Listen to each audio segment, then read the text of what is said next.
നമ്മുടെ PMC പദ്ധതിയിലെ പ്രധാനമന്ത്രിയുടെ സ്കൂൾ റേസിംഗ് ഫോർ ഇന്ത്യ എന്ന് പറയുന്ന ആ പദ്ധതിയിലെ ഭിന്നതയിൽ CPIയുമായി സമവായത്തിന് നീക്കം. CPM CP ഉഭയകക്ഷി ചർച്ച നടത്തിയേക്കും. ധാരണയിലെത്തിയ ശേഷം പദ്ധതിയുമായി മുന്നോട്ട് പോയാൽ മതിയെന്ന് മന്ത്രി V ശിവൻകുട്ടിക്ക് പാർട്ടി നിർദ്ദേശം നൽകിയിട്ടുണ്ട്. അതിനിടെ CP അടിയന്തര നേതൃയോഗം വിളിച്ചിട്ടുണ്ട്. സെക്രട്ടേറിയറ്റ് എക്സിക്യൂട്ടീവ് കൗൺസിൽ യോഗങ്ങളാണ് ചേരുക. നാളെയും മറ്റന്നാളുമാണ് യോഗം. നിലപാടിൽ ഉറച്ചു നിൽക്കാനാണ് CPI സംസ്ഥാന നേതൃത്വത്തിന്റെ തീരുമാനം. റഹീസ് റഷീദ് ഉണ്ട് കൂടുതൽ വിവരങ്ങളുമായി. Rahees Rasheed, very good morning Rahees Rasheed. മറ്റുള്ള വകുപ്പുകളിൽപ്പെട്ടത് ചില ആളുകൾ മന്ത്രിമാരൊക്കെ ഈ കേന്ദ്രവിഹിതം വാങ്ങിയെടുത്തു. അതുകൊണ്ട് വിദ്യാഭ്യാസ വകുപ്പിന് 1466 കോടി രൂപ കുടിശ്ശിക വരുന്ന സാഹചര്യത്തിൽ അത് വാങ്ങിയെടുത്തേ മതിയാകൂ എന്നുള്ളതാണ് വിദ്യാഭ്യാസ മന്ത്രിയുടെ നിലപാട്.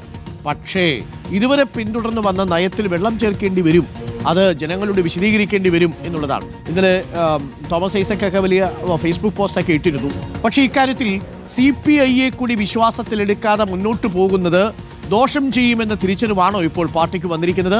പാർട്ടി നിർദ്ദേശം നൽകിയിട്ടുള്ളൂ വിദ്യാഭ്യാസ മന്ത്രിക്ക്, CPIയെ വിശ്വാസത്തിലെടുത്തിട്ട് മാത്രം മതി, തിടുക്കത്തിൽ ആ കരാറിലേക്ക് ഒപ്പിടേണ്ട എന്നതാണോ ഇപ്പോൾ പാർട്ടി കൊടുത്തിരിക്കുന്ന നിർദ്ദേശം? Raheesh, good morning Arun. CPI ഈ PM3 വിഷയത്തിൽ ഉണ്ടാക്കിയ പ്രശ്നങ്ങൾക്ക് ഒരു റിസൾട്ട് ഉണ്ടാകുന്നതാണ് കാണുന്നത്. CPIഎമ്മിൻ്റെ സംസ്ഥാന നേതൃത്വം തന്നെ മന്ത്രി V ശിവൻകുട്ടിയോട് CPI CPM ചർച്ചകൾ നടന്ന് അതിലൊരു ധാരണയിലെത്തിയതിനു ശേഷം മാത്രം ഒപ്പിടുന്നതിൻ്റെ നടപടിക്രമങ്ങളിലേക്ക്, അതിൻ്റെ ഫയൽ നീക്കങ്ങളിലേക്ക് കടന്നാൽ മതി എന്ന നിർദ്ദേശം ശിവൻകുട്ടിക്ക് ഇന്നലെ വൈകിട്ട് നൽകിയിട്ടുണ്ട്. അത് CPIയെ സംബന്ധിച്ച് അവർ കൊണ്ടുവന്ന അല്ലെങ്കിൽ അവർ നടത്തുന്ന ഒരു പോരാട്ടത്തിൻ്റെ താൽക്കാലിക ഒരു വിജയമായി കാണുകയും ചെയ്യാം.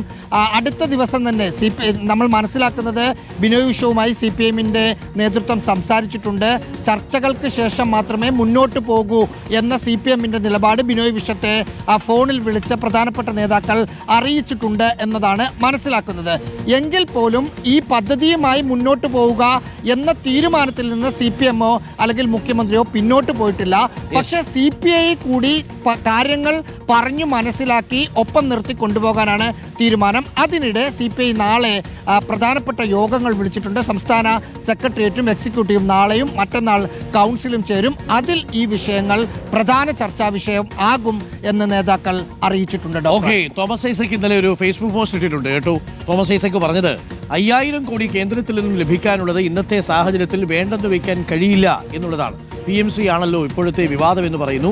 അദ്ദേഹത്തിന്റെ പ്രധാനപ്പെട്ട വിശദീകരണം എന്ന് പറയുന്നത് ഇത്രയും ഭീമമായ തുക വേണ്ടെന്ന് വയ്ക്കാൻ പറ്റിയ സാമ്പത്തിക സ്ഥിതിയിലാണോ കേരളമെന്ന് തോമസ് ഐസക് ചോദിക്കുന്നുണ്ട്.